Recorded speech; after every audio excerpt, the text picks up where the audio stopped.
You're listening to Brand Enabled, the human stories behind branding. This is the place to gain greater insight into the human side of branding. Join Gabe Cohen as he sits down with branding experts, sharing real-life stories of how they faced complex issues along their journey. Learn how others are dealing with maximizing the power of brand and get valuable advice straight from your peers. Here's your host, Gabe Cohen.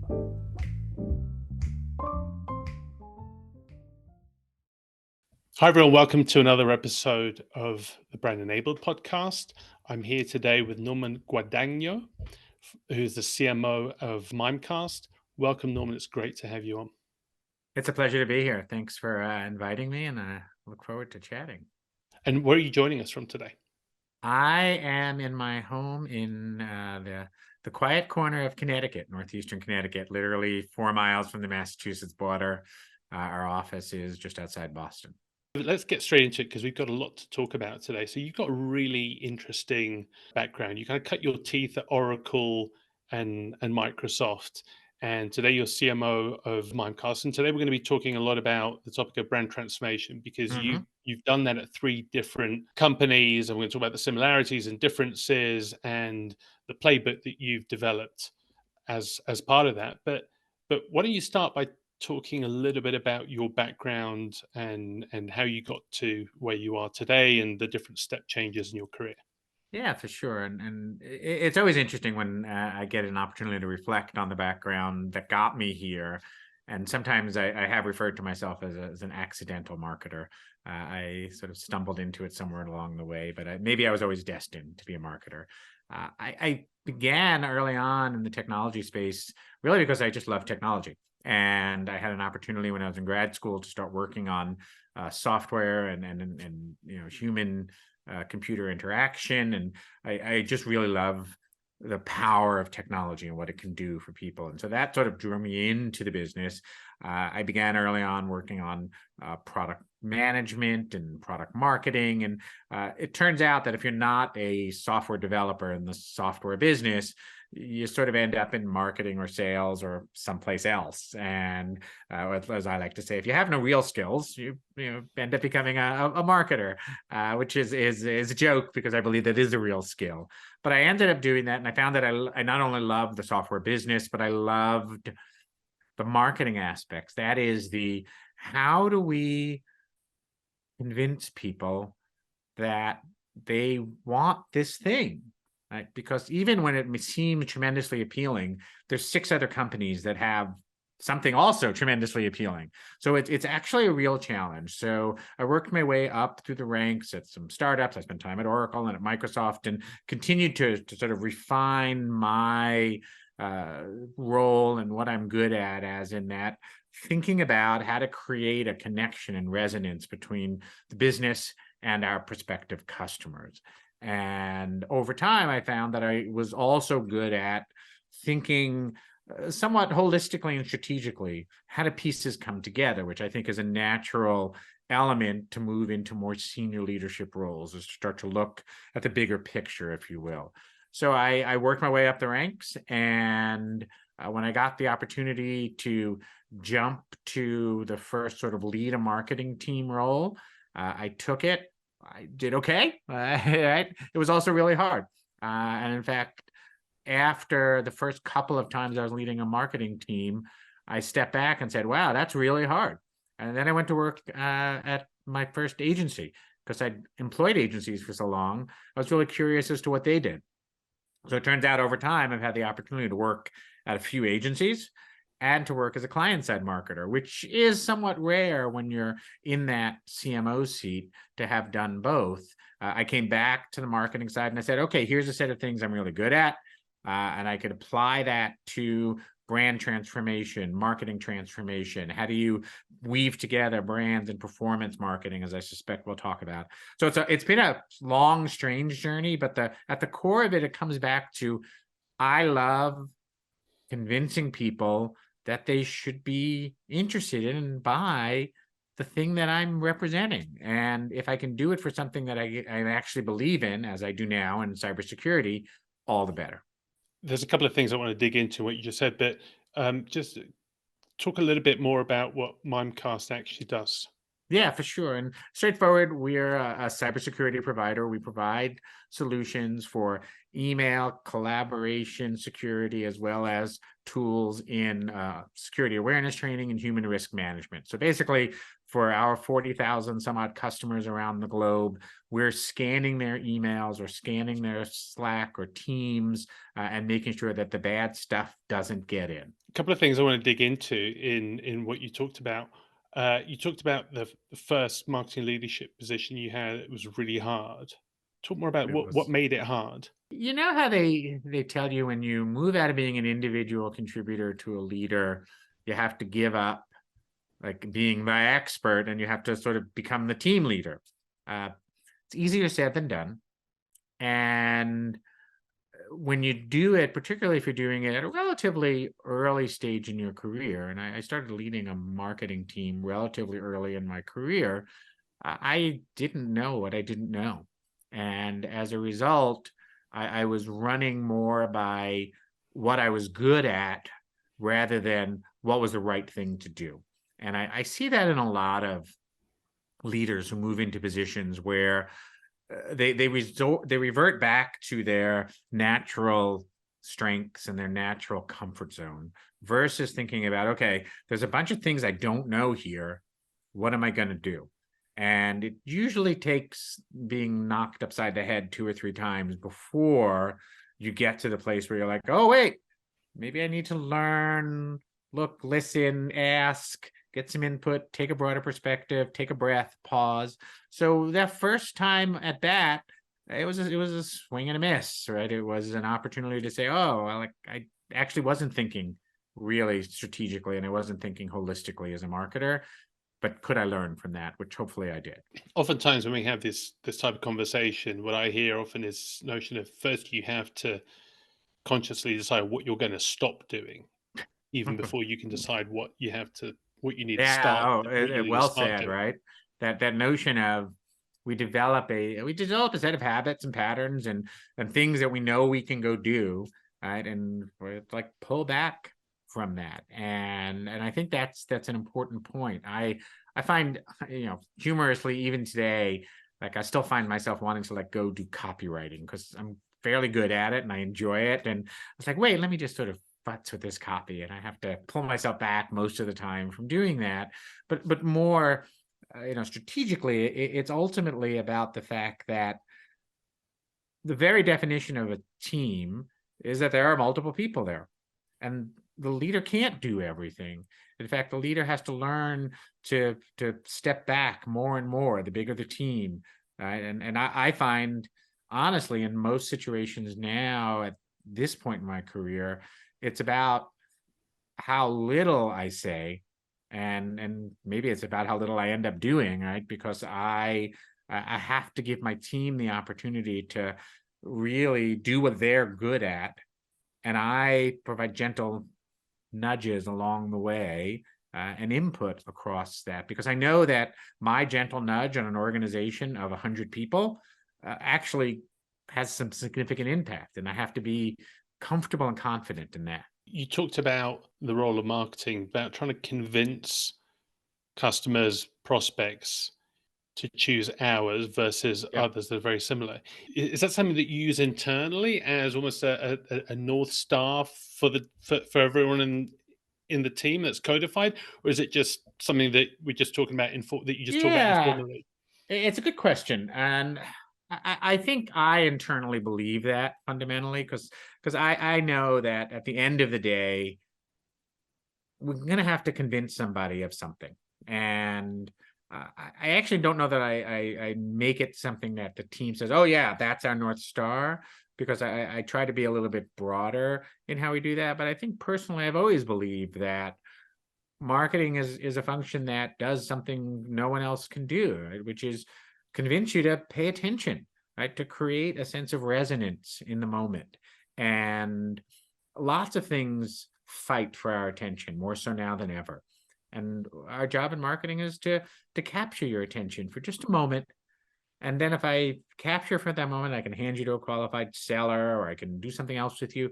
Like that's process. But the moment of capturing someone's attention is to me personally very powerful. Now, the marketing team as a whole, we have a lot of things we do. We do that. We move them through the pipeline, and we take them through all the stages. We produce content. Like, we do tons and tons of stuff. But all of which is to have that moment where you think, oh, Mimecast, like, yeah, wait, I want to think about them for a moment. And that creates new opportunities. When you talked about how you got your first marketing leadership position, you mentioned that it was this ability to be able to make connections. Talk a bit more about what you mean by that, because I think there's a lot of people who might be in a mid-career or more senior role that's thinking about, okay, how do I get from where I am to that marketing Yeah. leadership standpoint? This is a perfect parallel sort of discussion to, when I think about my career. At some point, I realized I was good at pattern recognition. And I have found, and having had the good fortune to work for a lot of great leaders, that the best of them are almost always really good at pattern recognition. And I have tried to model myself on that, understanding that as you move up and you've seen things enough times, you start to widen the aperture and you get that ability to recognize patterns. Even as you move across industries or you move across audiences, you see consistent patterns happen again and again.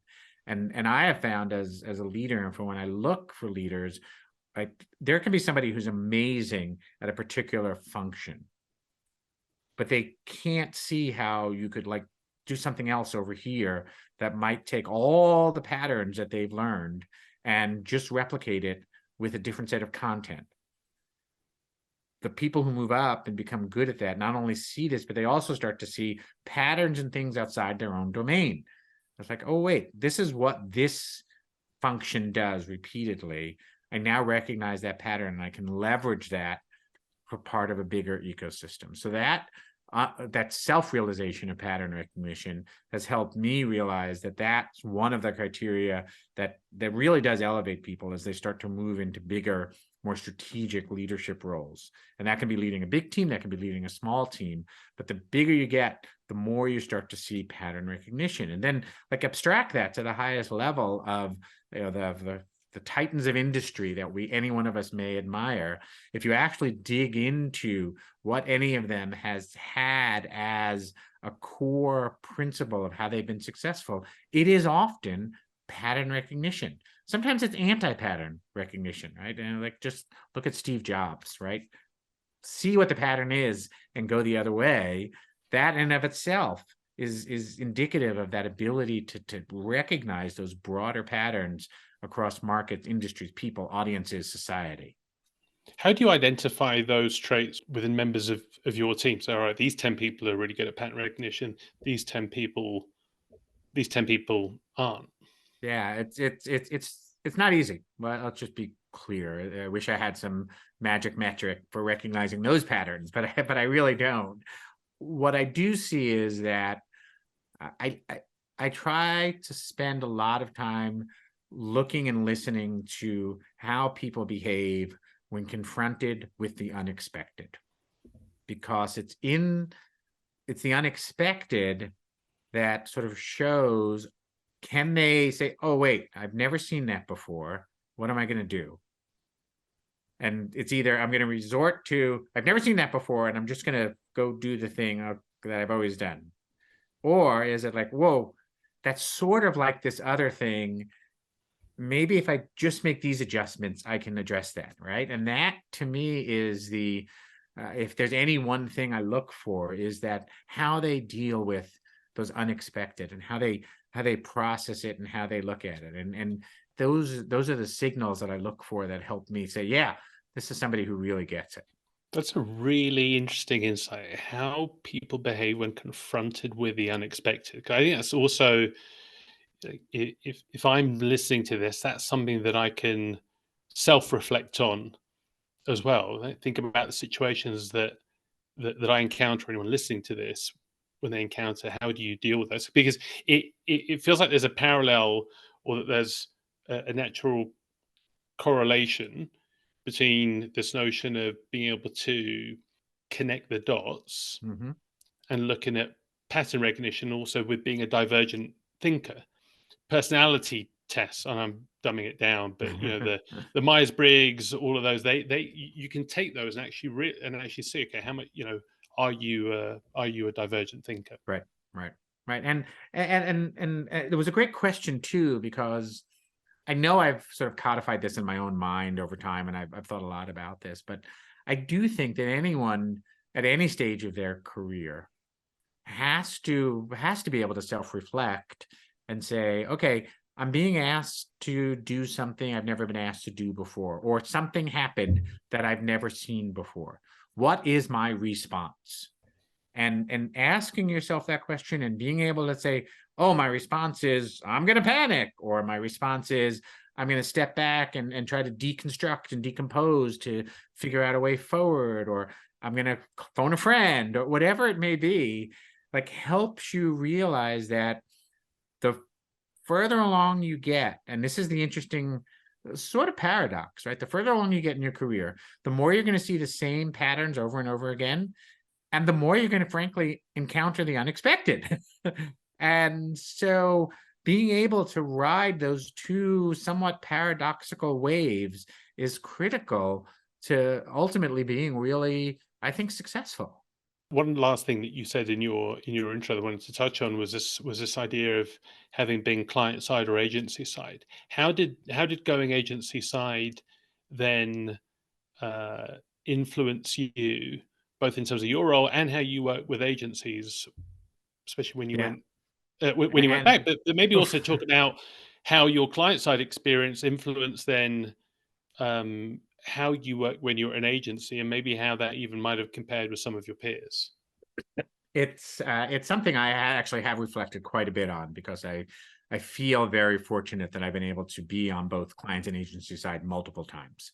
And for anyone who's watching and listening to this today, if you've been either on client or agency, you know the experience of being a client. You hire a bunch of agencies to do a bunch of work, and you make a bunch of assumptions. Being an agency person, you get hired by a bunch of clients to do a bunch of work, and you make a bunch of assumptions about that. Before I ever joined an agency the first time, I made a bunch of assumptions about how agencies operate. Turns out many of them are wrong. Like what? Well, I think first off, like, we assume that the operating model of the agency is aligned with the operating model of the business. Turns out it's not, right? The operating model of an agency is very much driven. Of course, they're looking for client success, but they're also looking at an optimization model of cost and investment and timing and all of those things. The client is looking for, I need unparalleled success as quickly as possible on whatever schedule within the budget that I have.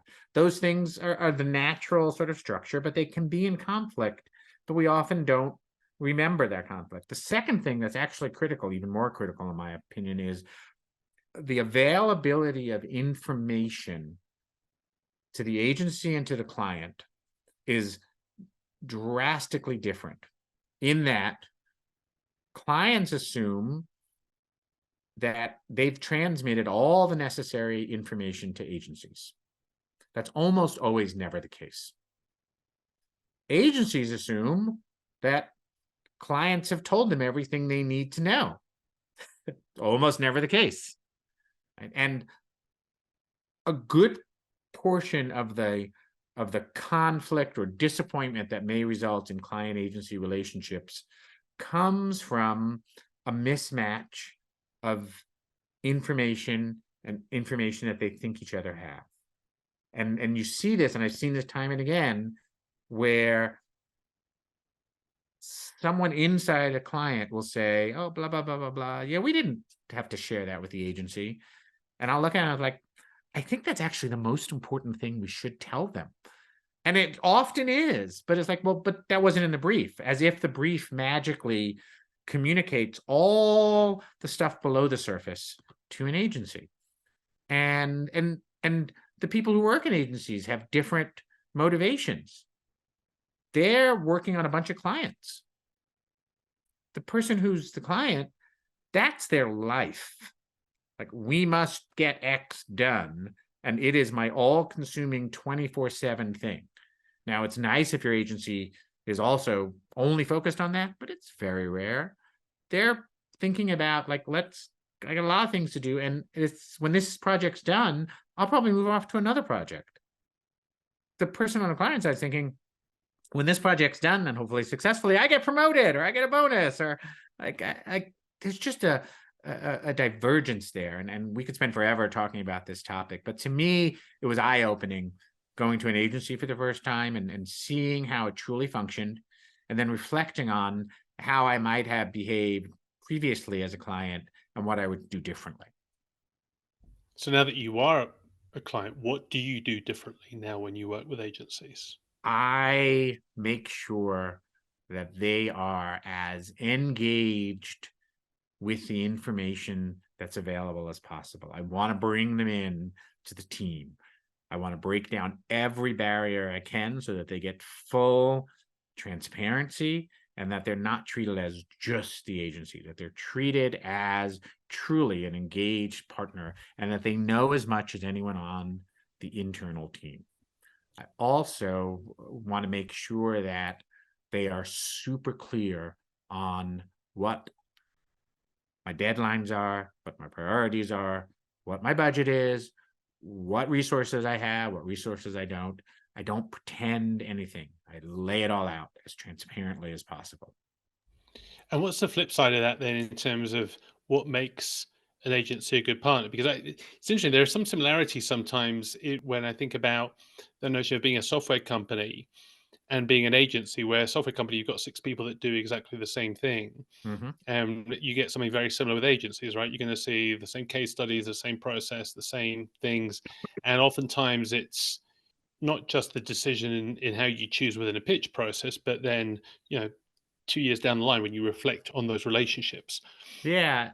I think that the best agencies are those that, from my perspective, and that I work with, are those that are looking for long-term relationships, are looking to produce the best possible work, of course, but even sometimes in short-term relationships, who get what the business is doing, and who realize that, and let's just zoom in on a specific example around creative agencies. That there are many different types of agencies. Let's just talk about creative. The best creative shops realize that it's not about the best creative. It's about the best creative for the client. It's about the creative that's going to work in the client's world, with the client's mindset, with the client's ethos, with the client's appreciation of X, Y, or Z. And that seems super simple and obvious, but frankly, it's not. In practice, it's often that sometimes agencies will get consumed with producing what they think is the best creative, not the best creative for the particular clients in that particular situation. How can you diagnose those pieces? Yeah, and part of it is, as a client, you have to really make clear not just who is making the decisions and who's influencing them, but what they actually are looking for, what they care about, what they think about and want. And as a CMO, I often have to be very sensitive to the CEO or the board. And I'll use an example from, frankly, it's happened multiple times in my career as a CMO presenting to a board of directors. And as I sometimes do, although I try to avoid having to present creative or things of that nature. And members of the board will sit at their laptop and they will look at their favorite competitor or their favorite other company that they love. And they won't be looking at the thing you're showing. They'll be comparing you to the thing they know on their screen. And if you don't know that, and you didn't prepare for that, you're going to end up in a bad place. That's how the best creatives can say, oh yeah, I know that all the board's going to be sitting there looking at XYZ site.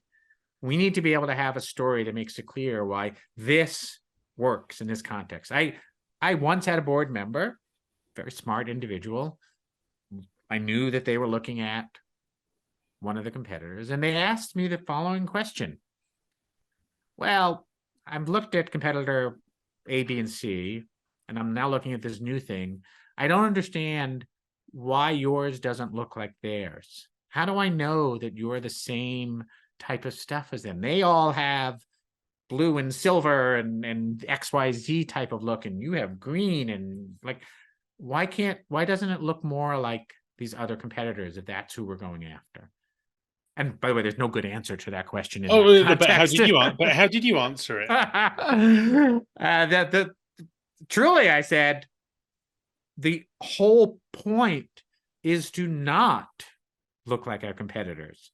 The whole point is to create something that is both distinct and differentiated.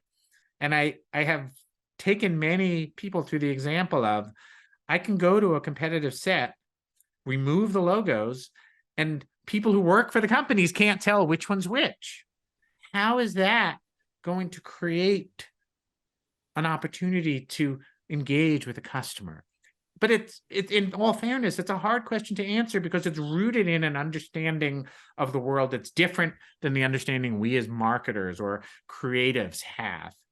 Yet that's the very point of the best agency-client relationships. Acknowledge that that is going to happen and prepare for it, and acknowledge that the CEO might love the color green, and we have to prepare for that as well. Yeah, I love that as an example. We often do, we call it the sea of sameness exercise, where you take the positioning, the about, a couple of sentences, the about us, 4 competitors in the same category, you remove the logo, say, okay, who is who, and right. You can do the same even with the expression, where you can suddenly remove the logo and say, can you tell?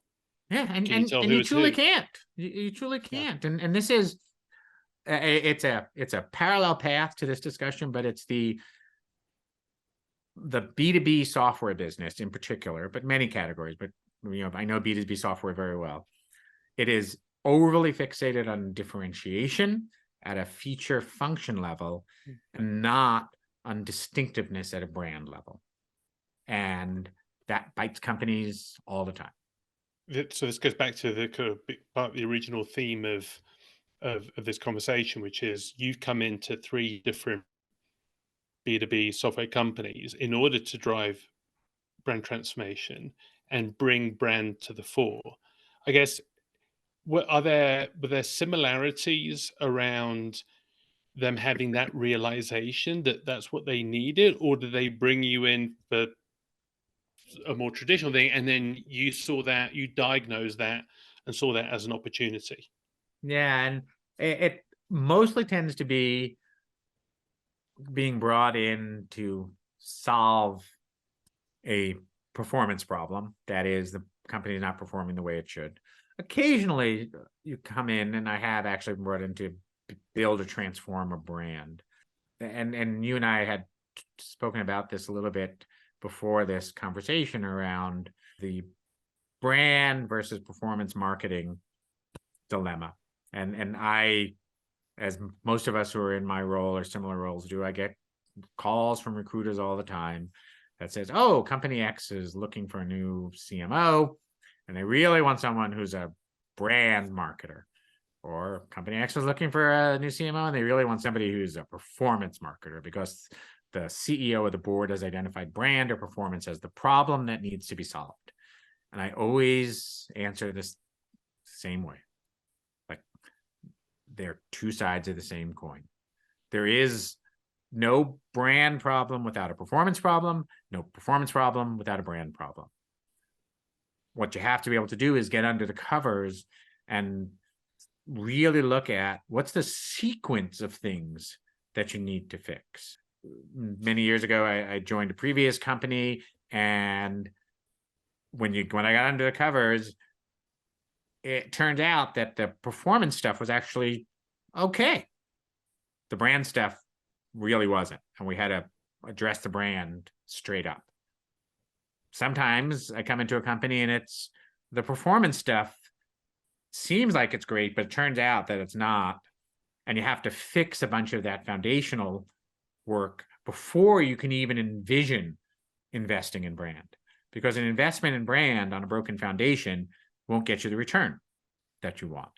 And so those two things are ultimately tightly coupled. Of course, if you asked me, am I better at brand or performance? I'll give you an answer, but it really depends on context.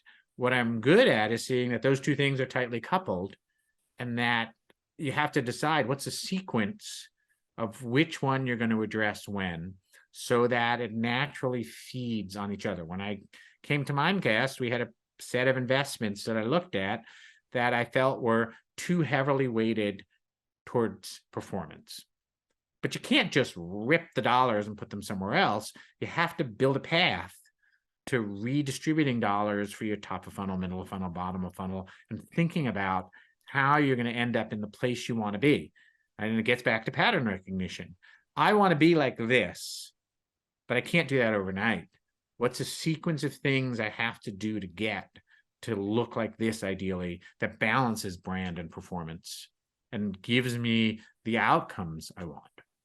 And what was the insight or the indicator when you got into Mimecast that led you to that realization? Simple. I just looked at a spreadsheet. and not to be too joking about it, but I just had to look at the spreadsheet and see that far more of our marketing dollars are being spent at the bottom of the funnel than they were at the top. And for a company like Mimecast, which is an amazing business that services customers all over the globe and has been in business for 21 years, you could just look at the brand awareness, and it's like it's lower than it should be for a company of our size and scope. You can look at the performance marketing, and it's like, wow, we do a lot of business, we transact a lot. Is there some balance that needs to be shifted there? And can I take an amazing brand like Mimecast and make it even more amazing as the landscape in which we compete changes? Because every company, it doesn't matter if it's my company, your company, every company is not just in a competitive landscape, but it's in a dynamic competitive landscape. There are very few businesses nowadays that don't feel pressure from below, from above, from the sides, from macro factors, from changing audience desires. Like every business is in a dynamic competitive landscape. And you have to think carefully about what worked even 2 years ago won't necessarily work today in that landscape. So when you came into Mimecast and so much of it was focused on performance marketing, how did you start? Did you realize that you also had to start addressing some of the core foundations of the brand around what's our core positioning, purpose, even looking at then the creative expression, the verbal identity, all those pieces as well? And fortunately, the team had already done a lot of good work, sort of setting up an understanding of the landscape, of investing in who we are, what we do. And our business in particular, if you know anything about the cybersecurity space, it's a very crowded space. There are thousands of companies in cybersecurity. It's really interesting as a marketer, to think about just the vast number of them, and they all do something slightly different yet overlaps, and we all interconnect with each other. And it's not just the software companies. You've got the additional aspect. You've got the McKinseys and the Deloitte. You've got the consultancies. If you yes, look at it through the audience who you're trying to reach, and that share of attention or share of voice, there's a direct competitor, but I imagine there's different concentric circles around there. so well put, right? If you go to a CISO, a chief information security officer at a company, and you say, name 10 cybersecurity companies, name 25, name 50. Like, some of them might be able to do that, but I guarantee you, most of them have 50 or more. If they're an enterprise, they have 50 or more companies already in place inside their business. And it's not a criticism of the CISO. It's overwhelming, like all the participants that may get involved. So for a company to stand out, you have to actually really have a clear, strong value proposition that is distinct and that is based in the value you create. Like we're in the business of what every other cybersecurity business is stopping the bad things from happening. That's ultimately what it's about, because the adversaries, they're out there coming up with new ways to attack and to get into companies every day. Every cybersecurity company is fighting those adversaries, whether they be individuals, groups, state-sponsored, it doesn't matter. There's a ton of adversaries, and it's easier than ever for adversaries to attack a company. The advent of new technologies, AI, all of these things give them the ability to attack at scale. And the humans, who are the weakest link, are all overwhelmed because everything is competing for their attention. So the easiest thing for any one of us to do is to accidentally click a link in an email without thinking about it and opening the door to ransomware or some other type of attack. So the problem is everywhere. Now, how in that landscape can we help companies at Mimecast understand, oh, Mimecast does this? We do it in connection with key partners like a CrowdStrike or a Palo Alto Networks or any of the other big players. We are tightly integrated with them, but we do something very specific. We focus on the fact that people are at risk, whether through their own behavior or because of the position they're in. We can talk about that. And people spend most of their time in communication and collaboration tools. That is, we work in email and Teams and Slack and other tools. The adversaries, right, the bad actors, they know two things to be true. People make mistakes, and they spend most of their time in email and Teams and Slack. So what do? They find ways to get in front of people and take advantage of the types of mistakes they know humans make. Articulating that in a way that makes our brand stand out is the challenge that we have. We're working on it all the time. We're continuing to refine. We're running campaigns. We launched a new campaign just a few months ago, and we're really focusing at core at this concept of risk and helping people rethink risk so that it becomes something that they can better associate with what Mimecast can help them combat. But it's not easy, and it's also part of the fun of it. A lot of work has been done in the company. We have a lot of legacy, but we're in a dynamic, competitive landscape, and we have to constantly figure out how do we address the hot thing at the moment, or the current challenge, or the current attack, the thing that is fighting for budget. And sometimes frankly, it's just a financial decision, because there's finite budgets in IT organizations, and they're trying to make them go further all the time. One of the things I found really interesting in the B2B software world is that there seem to be certain aspects of the core foundational brand marketing process that everyone adopts, and one of them being like the ICP, right? The ideal customer profile and segmentation. Like how important is that? And if everyone's doing that, then if everyone's doing it, then no one's doing it.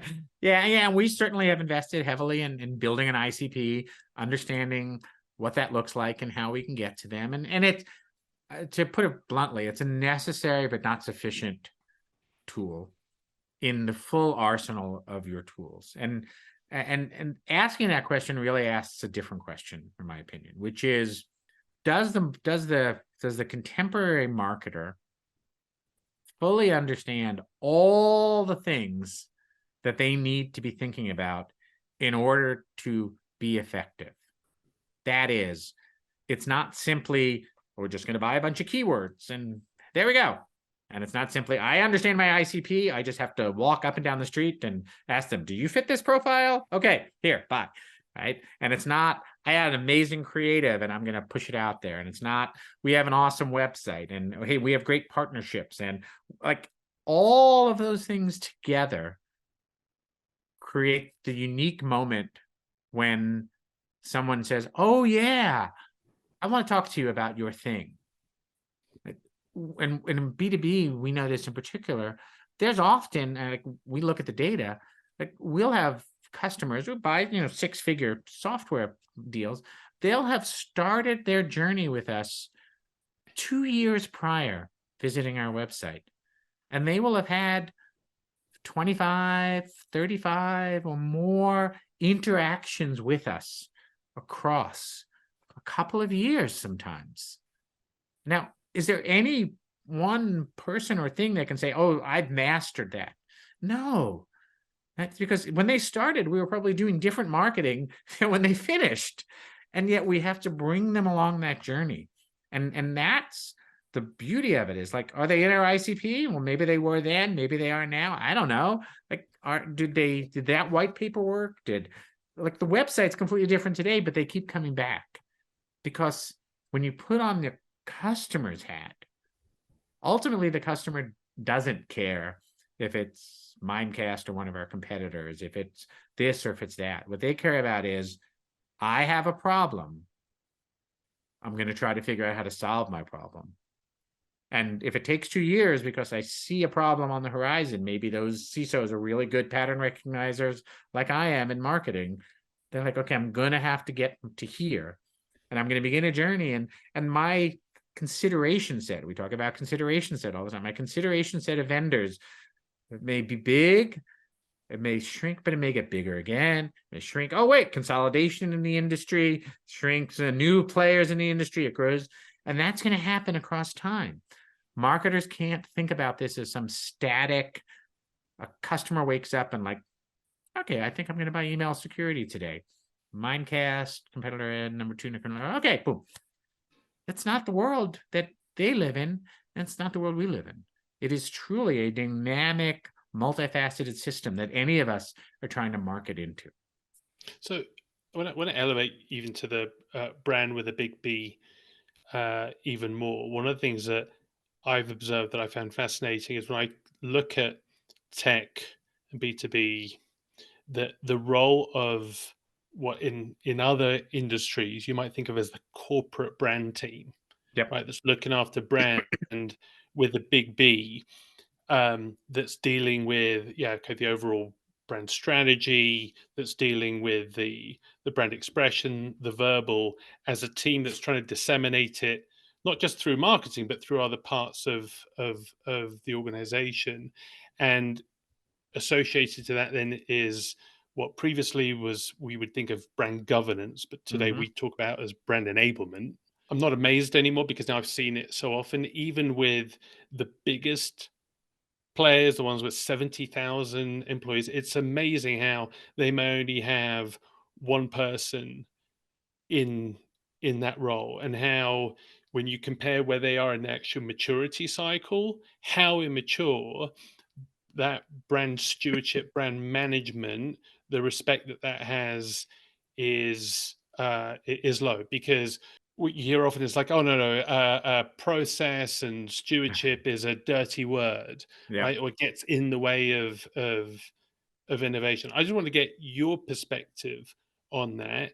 If that's kind of how it operates at Mimecast and the companies you've been at, or if you see that changing in any way, or is that an opportunity? It's a complex question. Here it is, right? Like, the best brands make it look easy. And things that look easy, people take for granted. And I realize that I'm dumbing it down tremendously when I say that, but that's kind of the reality of it. Like, I'm fortunate that I have an amazing brand and communications leader who works on my team, and we have a very strong creative team that works for her. We have great external agency partners that help us with this, and we care a lot about the brand.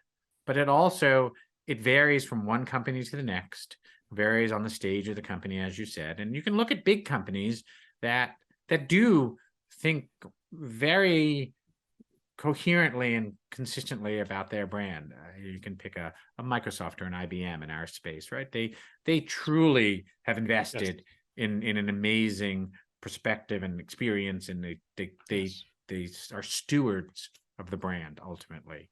But there are a lot of companies that are not, and they don't know what their brand means, and they confuse brand with advertising, and they confuse brand with company culture, and they confuse brand with a bunch of other things. And brand is all of those things and none of those things. It truly is something unique that needs that cultivation, and it's my favorite part of what I do, and it's the hardest part of what I do.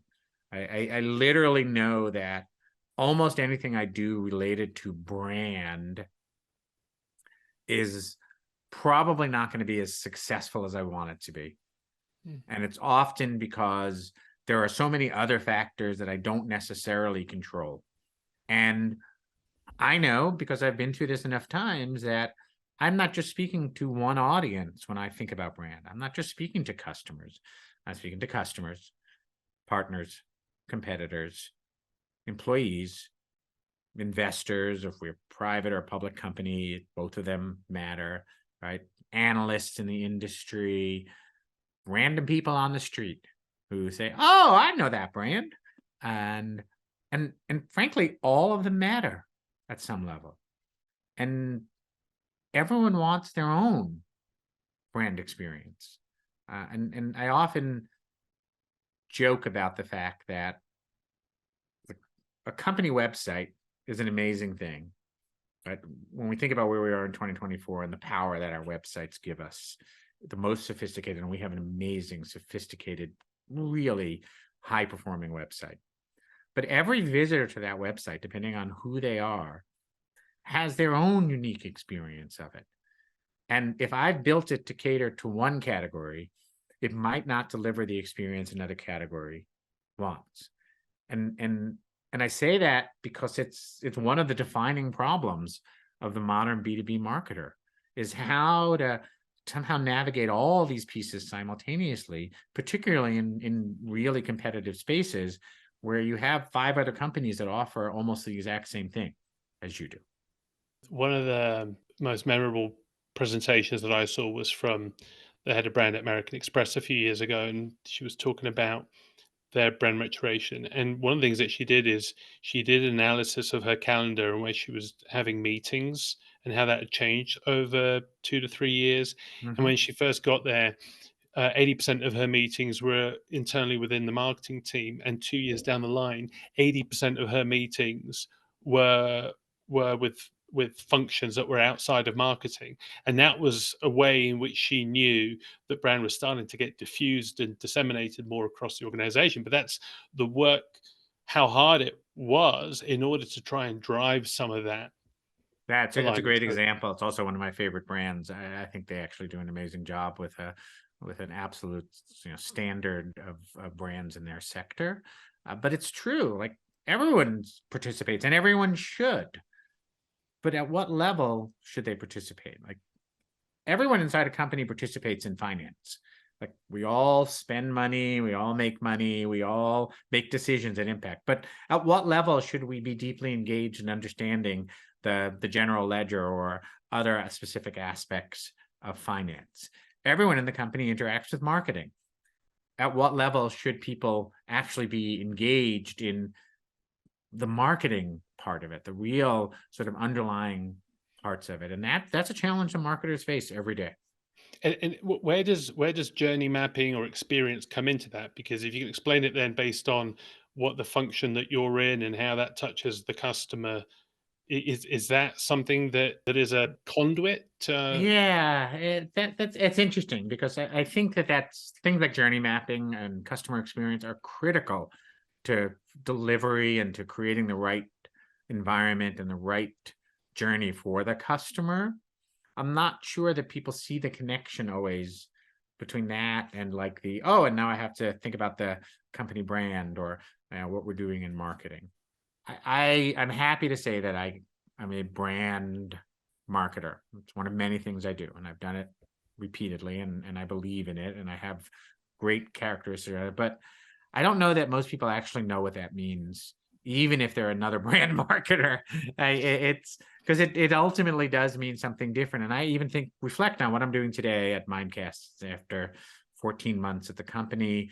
We're very excited about the work we're doing on the brand, but it is both the same and distinctly different from what I did at my previous company, what I did at a company before that, what I've done at others. Like the brand is this truly unique, amorphous, almost organic thing that within each company, you have to learn enough about the culture, about the competitive situation, about the customers, about the environment, about the macros, to be able to do a good job being a steward of the brand.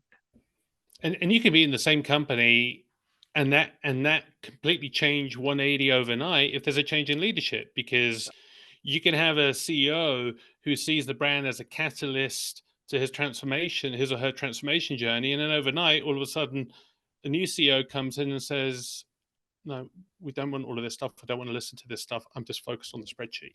That's right. And And that's that, what makes that it happens all the interesting. Is time. yeah, Yes, yes. And it happens all the time. And you're right in that. And our job as in marketing is to be sensitive to that, yeah. and to not pursue a path that's going to end up hitting a brick wall. Norman, we could go on for hours talking about this. Let's just wrap up with a couple of questions just to understand a little bit more about you. What's an example of some of the greatest advice that you've received in your career? Yes, I've gotten lots of good advice. I've gotten some bad advice along the way too, but I definitely have gotten good advice, and I think it falls into just a couple of things that, however trite, remain true. Which, first of all, was told to me long ago, that I have to make sure that I am focused on, and this was early in my career, I'm focused on gaining the respect of others, not necessarily having them like or dislike me. And learning to differentiate respect from affinity or like or dislike is actually critical to helping you navigate the fact that not everyone is going to like you. But if they respect you for the ideas, the value, the capabilities you bring, that's important. And I think that's true to everyone. I've also found, I have, after many years, codified my own sort of what's your philosophy into things that actually came from advice that and guidance I got from others over the years. And I bring it down to fundamentally trust, transparency, and communication. I want to create and engender trust in me, with me, and with others, across my team, across teams. I want to be as transparent as I can, always, in everything that we do. And we're in marketing. We have to master communication, and we have to be really good at it. And I think proactive, appropriate communication goes a long way, whether that's one-on-one or one-to-many, it doesn't matter. Like, being able to communicate and articulate what actually matters is critical. And I always believe, and it's humorous, but it's advice that I passed on to others, and it's meant a little bit tongue-in-cheek, but it's actually something to think about, which is you're never truly successful unless you have an enemy somewhere along the way. And someone told me that once, and I pass it on to others, and you can interpret it many ways, but it means ultimately, to me, you have to be willing to put yourself out there, and you have to be willing to push when it might make someone uncomfortable in order to get the best results. Final question: in a leadership role can be lonely sometimes. Where do you go for connections, or what do you kind of listen to also stay current? It can be lonely. I'm fortunate that I have a good network of people in similar roles or at similar levels that I've built relationships with over time, and I can use them as sounding boards. I advise a couple of small companies. That helps me understand things, and they're companies outside my direct domain, so it helps me understand some of the hot topics that are going on there. And frankly, I actually continue to be am a believer that I'm a voracious reader, and I read everything, and it comes back to pattern recognition. I'll like pick up an article somewhere, and particularly in my space, everyone talks about cybersecurity in one form or another. They just don't realize that they're talking about it sometimes. Like, we live in an age of anxiety. Why do we live in an age of anxiety? Because there are threats all around us, reaching into our phones and our email inbox on a daily basis, on an hourly basis. And so I try to look holistically at what's happening in society and think about what it means for me as a marketer and as a leader, and how I create the best environment for my teams, for my company, and for our customers. Norman, thank you so much for being on today. The time has flown by. It's been a wonderful conversation.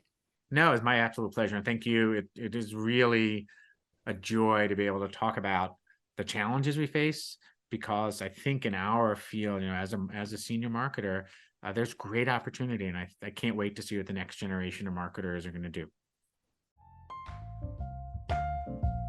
That's all for today's episode. We hope these insights from top brand leaders help you as you face your own branding roadblocks. Remember that you're not alone in the challenges you face, and there are always impactful, creative, and human ways to solve brand problems.